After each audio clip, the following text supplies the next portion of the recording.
और उसमें हमने एक विधानसभा चुनी, महादेवापुरा।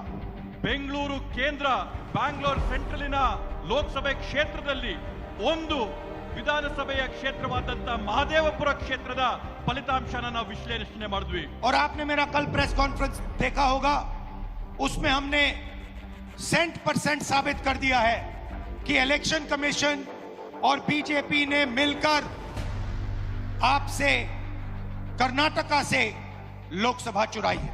ನೀವು ನಿನ್ನೆ ನಾನು ಮಾಡಿದಂತ ಪತ್ರಿಕಾಗೋಷ್ಠಿಯಲ್ಲಿ ನೋಡಿರಬಹುದು.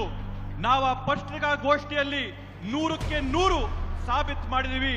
ಚುನಾವಣೆ ಆಯೋಗ ಮತ್ತೆ ಬಿಜೆಪಿ ಪಕ್ಷ ಸೇರ್ಕೊಂಡು ಈ